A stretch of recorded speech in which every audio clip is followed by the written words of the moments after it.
Hello everyone and welcome back to QuickSave TV, your #1 source for Skyrim coverage on YouTube.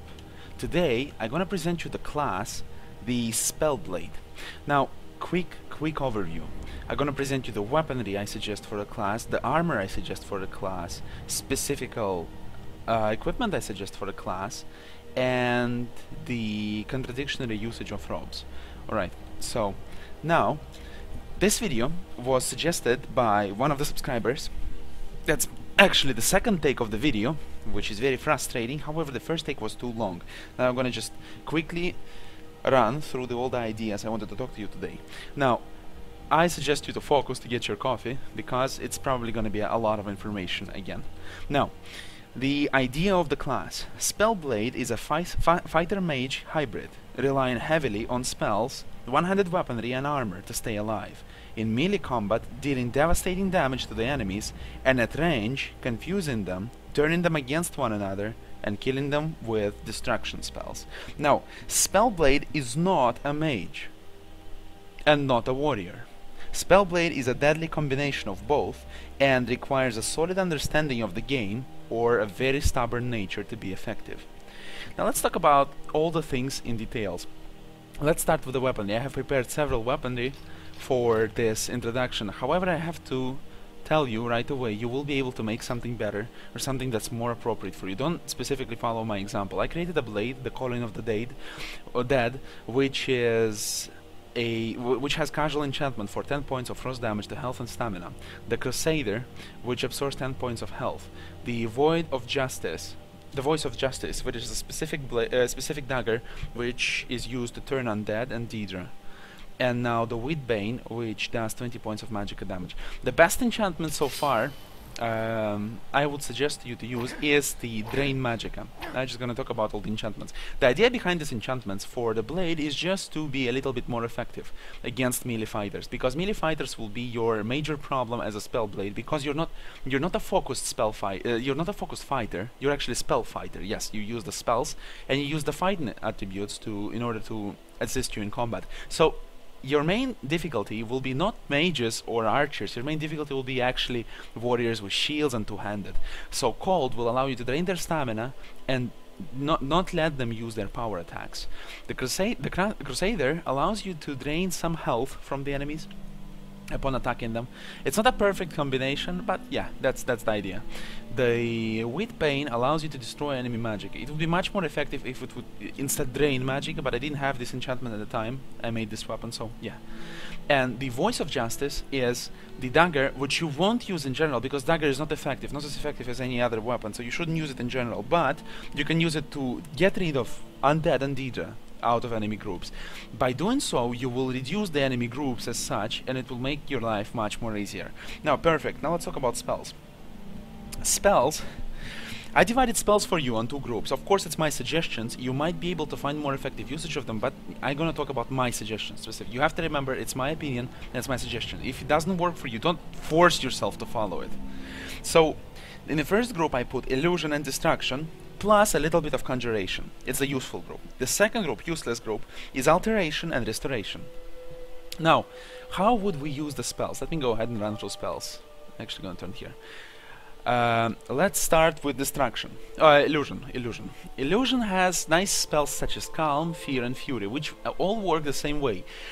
Calm removes the enemy from the battlefield by making him staring at you like an idiot. The Fear makes the enemy flee from the battlefield, screaming something like "Ah!" Fury makes the enemy attack his allies, reducing their numbers and removing one of them again from the battlefield. Very, very nice spells.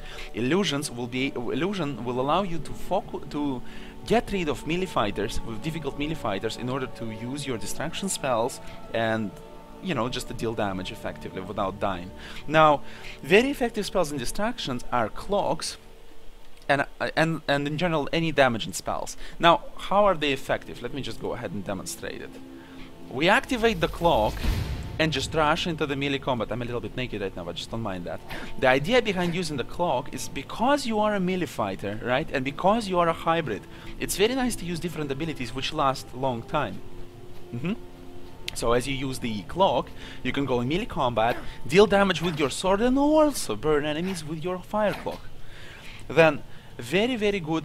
Again, it's not important to keep cloak in your hand equipped for a long time. Just cast it once and switch it to something like a nice spike. Use the different distraction spells at distant appropriate to enemies in order to deal damage. The distraction spells are your new archery. Now, Conjuration is the spell school, again, which you don't need to recast all that often. Just cast it once and relax. You're gonna have additional assistant in the battlefield and just use it to your advantage. The spells I do not suggest focusing on, the spell schools, is Alteration and Restoration.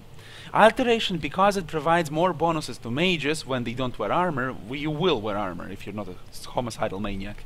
And then the Restoration, because Restoration is much a better focus for a paladin than you. You will use Restoration to heal yourself if you want, but it's pretty much it. Don't focus on it too much. There's some good perks in Restoration which you should take. However, I'm just going to demonstrate which perks I'm talking about. They're universally good. The Recovery, magic regenerates 50% faster, and the Regeneration, healing spells. No. Wait a second. Recovery, 50% faster, and Avoid Death. Once a day heals 250 points automatically when you fall to 10% hit point. It's very good spells. Now, perfect. Now that we talked about spells, let's talk about armor. I have prepared 2 sets of armor, and the game lags horribly right now. I hope you're not noticing it in the recording. You probably will.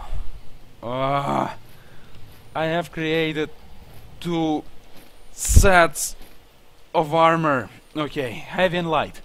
The idea behind the sets is to use... Well, actually, you should go ahead and use whatever is comfortable for you. I have created a heavy set and a light set. Let me just run through enchantments. The heavy set, illusion spells are cheaper, magic regenerates 60% faster. Shock and fire resistances, the magic increased, heavy armor increased.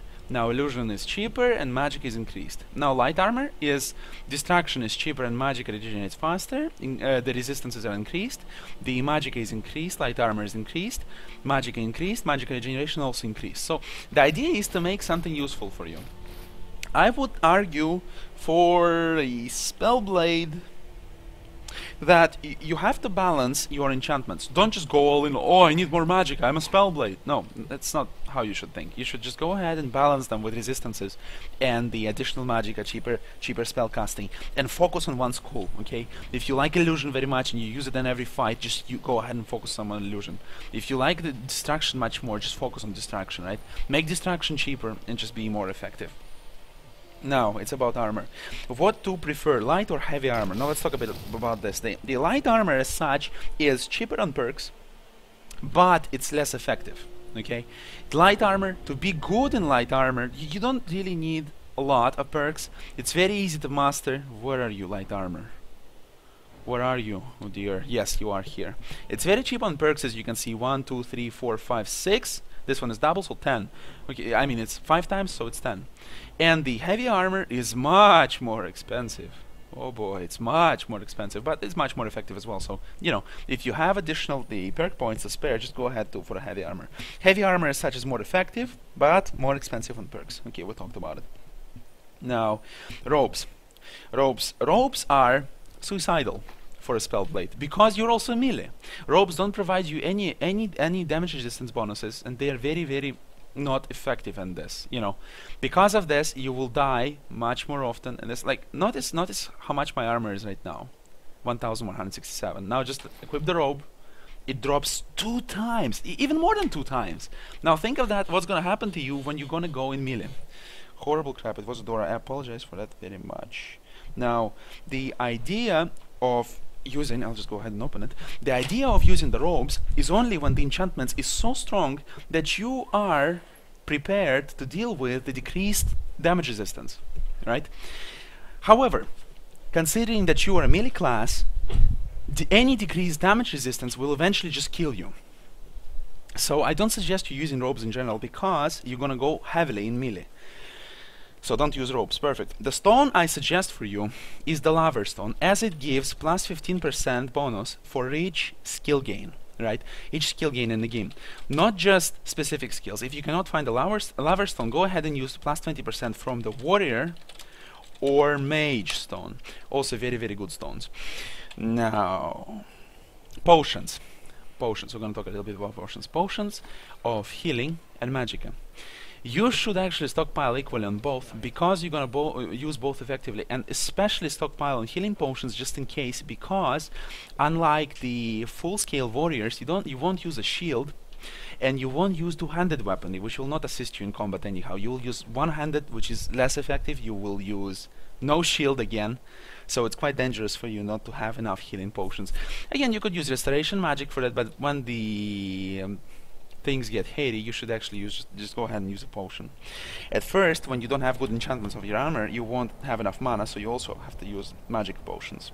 Perfect. Stamina is not so necessary, although you can use power attacks with stamina. It's not really needed, because you can just go ahead and switch the spells. You know. Yes, perfect. So, in conclusion, I'm just gonna say that the Spellblade is a very mobile mage fighter, which uses many different strategies in combat, allowing for a lot of improvisation, and primarily relies on one magical skull. So, yeah, that's what you need to be effective as a Spellblade. Perfect. Now also, do not forget, just several comments from me, do not forget to upgrade your weaponry to the max and your armor to the max as well, because since you don't use a lot, you don't have the opportunity to slack around. If you have one weapon, it better be damn best weapon you can get. If you wear some armor, it's better be damn best armor again, or else you're just gonna die a lot and swear a lot on the game when you're actually the one to blame. So perfect. I thank you very much for joining. Thank you very much for watching. I hope you found out something new. I hope you're gonna try this class in your second playthrough, let's say. And good luck with the game.